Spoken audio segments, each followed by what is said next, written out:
इस समय फतेहपुर सीकरी में योर ट्रैवल जर्नी से मैं केशव जी आप सभी का स्वागत कर रहे हैं। और इस समय मैं आपको बताना चाहूँगा कि आगरा से फतेहपुर सीकरी के लिए कई साधन हैं। एक तो रेलवे का साधन है, आगरा फोर्ट से आप मॉर्निंग में ट्रेन पकड़ कर आ सकते हैं। दूसरा, आप बस के साधन से आ सकते हैं। ईदगाह बस स्टेशन से 80 रुपये में AC सिटी बस चलती है जो फतेहपुर सीकरी ले आएगी। तीसरा साधन आपका स्वयं का होगा जिसमें आप ऑटो सर्विस और कैब की बुकिंग करा के आ सकते हैं। चौथा साधन और मैं बताऊं आपको कि आगरा से आप शाहगंज आ सकते हैं। शाहगंज से 40 रुपये पर हेड लेकर जो आगे भरतपुर और अन्य जगहों पे जाती है गाड़ियां, उनका आप सुविधा ले सकते हैं। और ये सारी आके यहाँ फतेहपुर सीकरी में पार्किंग स्टेशन बनाया हुआ है, वहाँ से पार्किंग स्टेशन में आपको छोड़ देंगे। और पार्किंग स्टेशन से आपको इस तरह की टिकट लेनी पड़ेगी। ये टिकट 30 रुपीज़ की है। ये किले के ऊपर ले आएंगे और किले के ऊपर लाकर आने जाने का ये 30 रुपया लेते हैं पर हेड। उसके बाद आपको दिखाऊं मैं आपको कि यहाँ पर किले को देखने के लिए 50 रुपये पर हेड ये टिकट आपको निकालनी पड़ेगी। और ये टिकट विंडो है, डिटेल इस तरह का है, आप डिटेल में ये भी देख सकते हैं।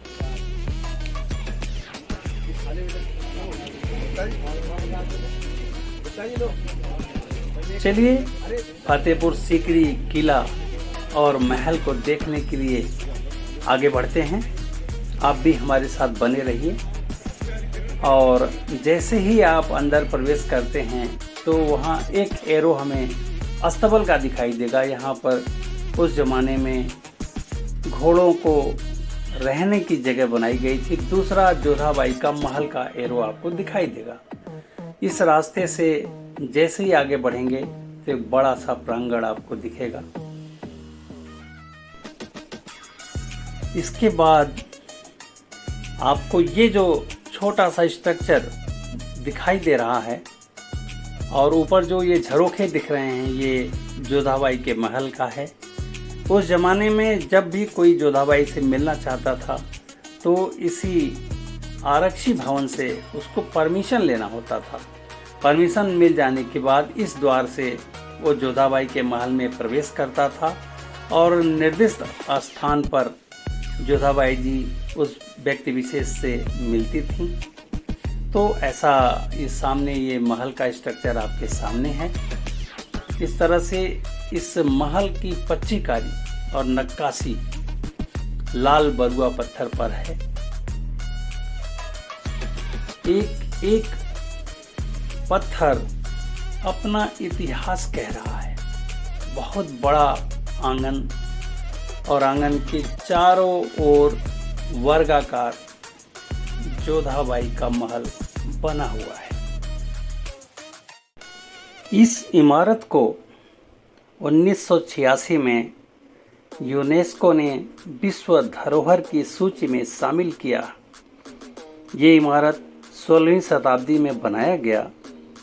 यह एक शाही महल के साथ साथ ये शाही शहर भी है। 1571 में बादशाह अकबर ने इसे बनवाया। 12वीं शताब्दी में शुंग वंश और बाद में सिकरवार राजपूतों के शासनकाल के दौरान कई छोटे छोटे विभिन्न स्मारक भी बनाए गए थे पहले, जिसे फतेहपुर सीकरी बनवाते समय अकबर ने ध्वस्त करवा दिया, जो आज वहां पर नहीं है। चलिए कोई बात नहीं। 10 वर्ष तक फतेहपुर सीकरी मुगल साम्राज्य की राजधानी रही। 1586 में अपर्याप्त जल आपूर्ति के कारण फतेहपुर सीकरी को राजधानी का दर्जा हटाकर दिल्ली स्थानांतरित कर दिया गया। फतेह का अर्थ होता है जीत व सीकरी का आशय है धन्यवाद। अर्थात दो नाम फतेहाबाद और सीकरीपुर दोनों को मिलाकर फतेहपुर सीकरी नाम दिया गया।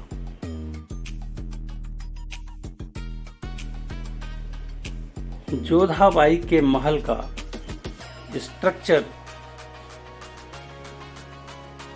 नागर शैली में है।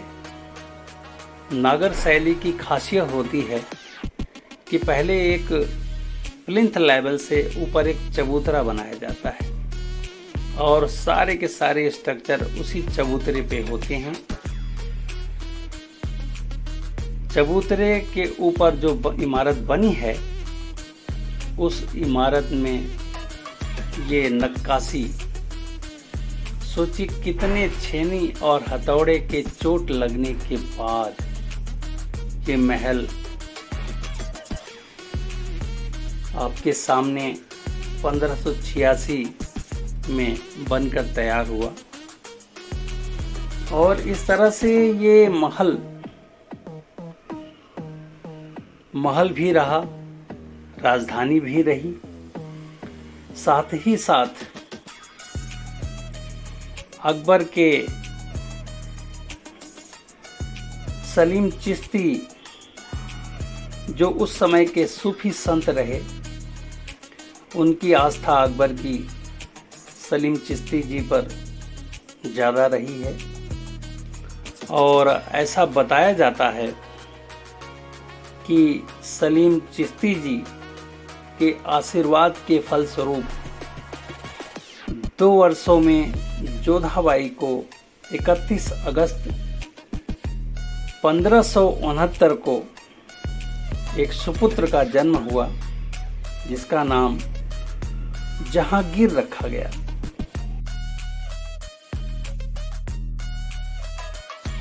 इस महल का जल प्रदाय प्रणाली, ये नाली देखें, वर्षा का जल इन नालियों से होते हुए आगे एक स्नानागार, बड़ा सा हौद है, वहाँ तक पहुँचता है जिसे नहाने के लिए प्रयोग किया जाता है।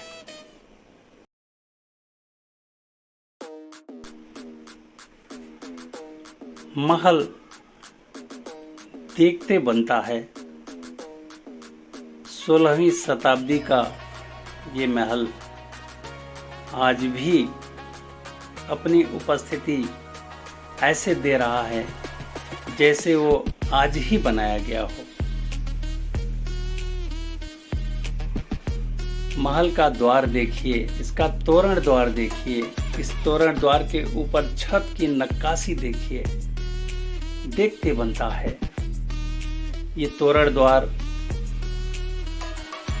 सामने दूसरा तोरण द्वार, और दोनों की सिमिलरिटी देखिए। एक स्तंभ अगर दिखाई दे रहा है तो दूसरा स्तंभ वैसे ही सेम टू सेम बना हुआ है और हवादार इतना, क्या कहें, कहीं भी खड़े हो जाएं तो आपको हवा के झोंकों का एहसास होता रहेगा। तो इस तरह से ये महल पूरा का पूरा बनाया गया है। सामने उस ज़माने में जो सैनिक थे उनके रहने की ये जगह है। यहाँ पर सैनिक लोग रहा करते थे। सामने ये गार्डन है, गार्डन के दूसरी तरफ नेचर कॉल के लिए बनाया गया। ये सामने आपके पंचमहल है, इसका नाम है पंचमहल और ये 5 फ्लोर में बनाया गया है और 176 स्तंभों ने इस महल को बनाने में सहयोग दिया। इसकी वास्तुकला बौद्ध मंदिरों से प्रेरित है। इसकी पूरी की पूरी जो शैली है वो बौद्ध मंदिरों से मिलती जुलती है। ऊपरी फ्लोर पर जाने का रास्ता बंद कर दिया गया है।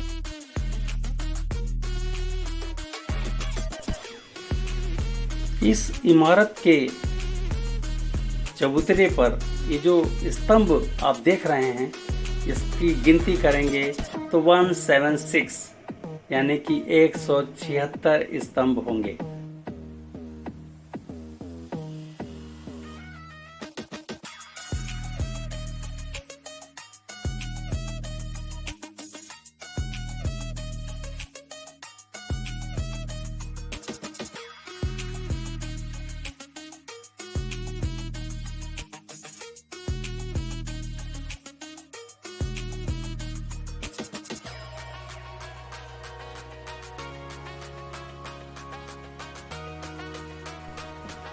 पंचमहल से जैसे ही आप दूसरी तरफ बढ़ेंगे तो काफ़ी बड़ा खुला प्रांगण। ये देखिए पंचमहल इस तरफ से 5 फ्लोर और 176 स्तंभ, 176 स्तंभों वाला ये पंचमहल है। प्राचीर की दीवारें, दीवार के ऊपर की नक्काशी देखते बनती है। इसमें कुल 184 कमरे नुमा स्तंभ बना के क्लियर किया गया है पंचमहल को। ये हाथी के मुंह पर स्ट्रक्चर में बनाया हुआ ये तोरण द्वार देखें। ये तोरण द्वार नागर शैली में है। ये इस तरह का जो नक्काशी है ये आपके खजुराहो के मंदिरों में भी मिलेगा। इसे रानियों को कहते हैं, इसे हरम कहते हैं। हरम कहते हैं उस जगह पर कहा रानियों का आपके मिलके रहती है। ये अभी पहले बाथरूम पढ़ेंगे तो थोड़ा सा मॉडिफाई किया है तो आपको। इस गैलरी को देखें।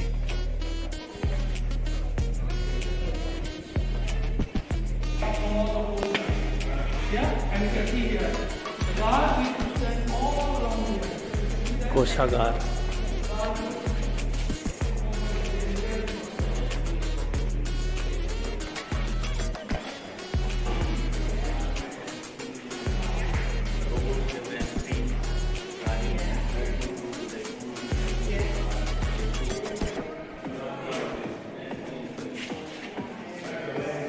कोषागार का स्ट्रक्चर देखें आप छत का।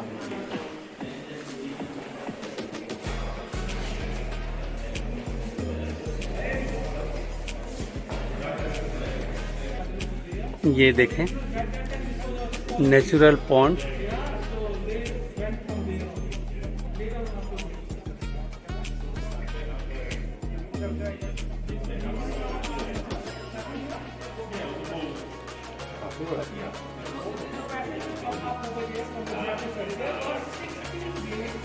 अब ये देखें आप दीवाने खास, ऊपर का स्ट्रक्चर देखिए।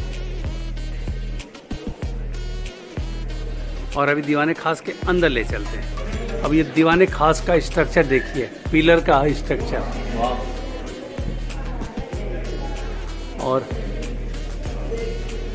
ये स्ट्रक्चर देखते बनता है। और सामने ऊपर देखिए ये पूरा गोलाई लिया हुआ स्ट्रक्चर। और इस बालकनी पे नीचे लोग आते हैं फरियाद करने दीवाने खास में। और ऊपर से अकबर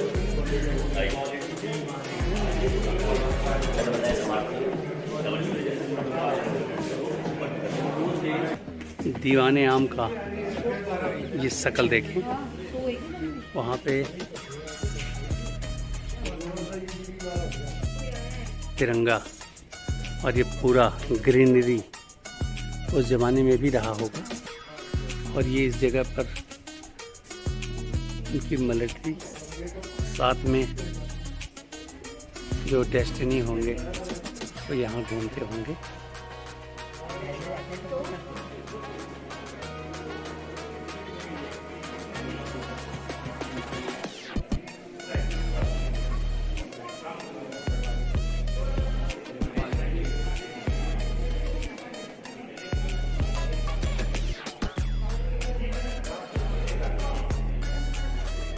आपको थोड़ा सा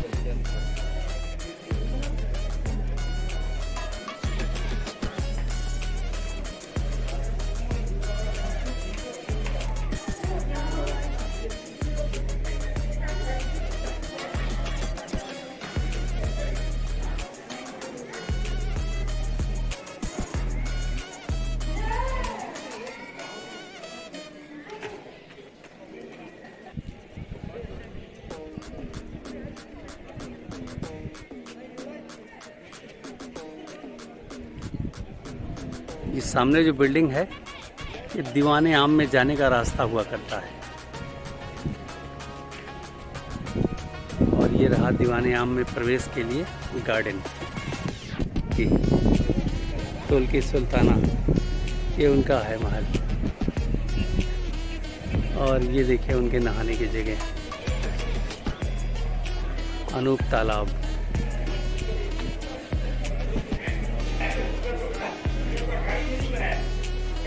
यहाँ से दीवाने खास आपको दिख रहा है, और ये गार्डन दीवाने आम का, और पीछे हमारा लहराता तिरंगा। और ये तुर्की की सुल्ताना मैडम इनकी रेजिडेंशियल जगह।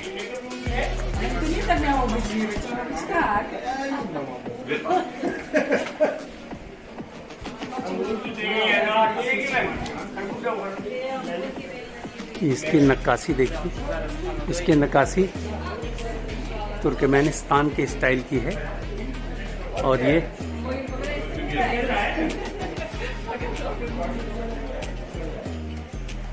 और ये उनका जो है रहने की जगह, इनकी छत की नक्काशी देखिए। ये तुर्क जो टर्की आज है, ये नक्काशी वहाँ की है, और वहाँ के नक्काशी को आप इस कमरे में देख सकते हैं। ये अकबर के बेगम थी सुल्ताना, ये उनका कमरा है। देखें यहाँ पे तानसेन और बैजू बावरा दोनों का मुकाबला उस ज़माने में राग दीपक और मेघमल्हार का प्रदर्शन यहीं हुआ था। तानसेन जी राग दीपक गाने के बाद जलने लगे थे, और उनके शरीर में इतना जलन हो गया कि उस आग का जलन मेघमल्हार से ही बुझाया जा सकता था। और बैजू बावरा जी ने मेघमल्हार गाकर मेघों का आह्वान किया, और मेघ आए और जल बरसा, और उस जल से नहाने के बाद तानसेन जी का आग, दीपक राग का आग समाप्त हुआ। तो ये अनूप तालाब है, और सामने ऊपर अकबर बैठकर अपना इस गायन का आनंद लेते थे अपने समय के साथ। तो ये जो है पूरा ये स्पेस संगीत कक्ष के रूप में है, और ये सुल्ताना बेगम का शीश महल, और साथ में ये तानसेन जी का रेजिडेंशियल रहने का यहाँ पे फतेहपुर सीकरी में था। ये पत्थर का हौद, इसमें जल भर कर और ऊपर से सीढ़ी लगाकर अंदर प्रवेश करते थे नहाने के लिए। साथ ही ये तानसेन जी का रेजिडेंशियल क्वार्टर, और ये नहाने के लिए दूसरा हौद, ये उस जमाने का स्ट्रक्चर है। और ये सामने तानसेन जी का आवास, उनके आवास की स्थिति देखें। ये चारों तरफ दीवारें, हवादार कमरे, यहीं बैठ के तानसेन जी अपना रियाज किया करते थे, और इसी रियाज के साथ तानसेन जी का संगीत अमर हो गया। एक चीज़ मैं बताना चाहूँगा कि फतेहपुर सीकरी में पर्याप्त जल नहीं था, केवल वर्षा के जल पर ही काम चलता था, जिस कारण से फतेहपुर सीकरी का राजधानी का स्थानांतरण दिल्ली के लिए किया गया। तो एक बहुत विशेष बात रही है, जिसका स्थानांतरण ये दीवाने खास और ख्वाबगाह आपके सामने है। तो दीवाने खास और ख्वाबगाह माने सोने का कमरा। ये ऊपर सीढ़ी भी लगी है इसमें, उस सीढ़ी से ऊपर जाके सोने का कमरा है। तो इस तरह से ये दीवाने खास और ख्वाबगाह एक साथ कंबाइन।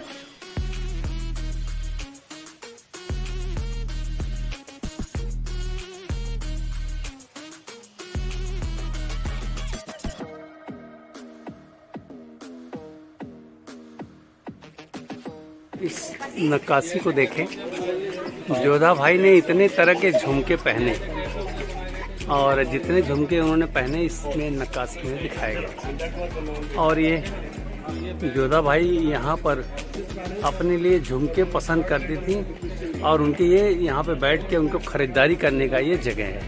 साथ में अकबर की एक क्रिश्चियन रानी थी, वो सामने दरवाज़ा देख रहे हैं, क्रिश्चियन रानी वहाँ रहती थी।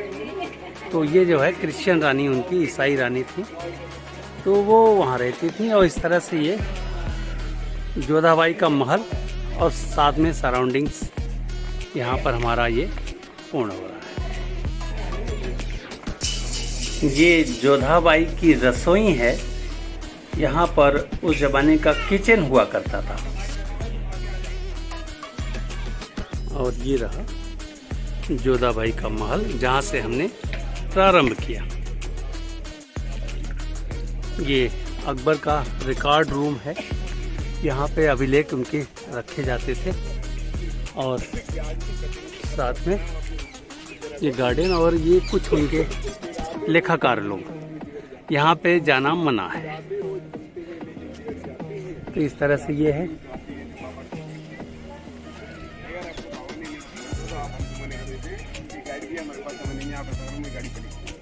आज वो दिन है तो खुद आपको भाव ने बनाया, तो अब उन कैसा लगा मुझे? ये सामने आप टोडरमल का लेखाकार भवन देख रहे हैं, जो जमाने में राजा टोडरमल लेखा जोखा करते थे। और इसे अभिलेख घर भी इसको बोलते हैं। इसमें पीछे से जाने का रास्ता है। और ये जोधाबाई महल का ये आखिरी एपिसोड है। यहाँ पर जोधाबाई महल का हम समापन कर रहे हैं। और समापन के लिए आइए हमारे साथ लगे हुए हमारे संकल्प जी का हम विचार यहाँ पर जानने का प्रयास करते हैं। कि संकल्प जी बताइए, ये महल कैसा लगा जोधाबाई का, और सारे बीरबल और तानसेन इन सब का डिटेल में कुछ बताइए। जो ट्रैवल जर्नी में आपका स्वागत है। और जहाँ तक मैंने घूमा, ये जोधाबाई का महल, तानसेन का महल और दीवाने खास, दीवाने आम, और जो भी जिस भी जगह पे तानसेन वगैरह अपना रियाज और अपनी एक्टिविटीज़ किया करते थे, बहुत ही अद्भुत बनाया है, बहुत ही खास है। वाकई में मुझे देख के ऐसा फील हुआ कि यहाँ पे वाकई में रहने में कितना खूबसूरत लगता होगा। इतना बड़ा स्पेस है और इतना खूबसूरत बनाया हुआ है। और मतलब इतना अच्छा वहाँ पे आपको लगेगा। हवादार पूरा महल है, आपको देख के खुद समझ में आ जाए। इवन कोषागार जो इनका था, इतना बढ़िया उन्होंने स्ट्रक्चर उसको बनाया है। बीच में स्पेस छोड़ी गई है जिससे कि आप उसकी निगरानी कर सकते हैं कोषागार की। और काफ़ी बड़ा, काफ़ी विस्तृत फैलाया हुआ है इन्होंने अपना महल। मुझे देखने में काफ़ी अच्छा लगा। मतलब एक बार मुझे लगता है यहाँ ज़रूर आना चाहिए। चलिए, हाँ संकल्प जी, हाँ, आपने समय दिया, हाँ, धन्यवाद। आइए अब हम लोग आपको वर्ल्ड का सबसे बड़ा दरवाज़ा, बुलंद दरवाज़ा की तरफ ले चलते हैं। और जोधाबाई महल का ये कार्य हम लोग यहाँ पे समाप्त कर रहे हैं। तो जोधाबाई महल से हम लोग अब बुलंद दरवाजे की तरफ आगे बढ़ रहे हैं।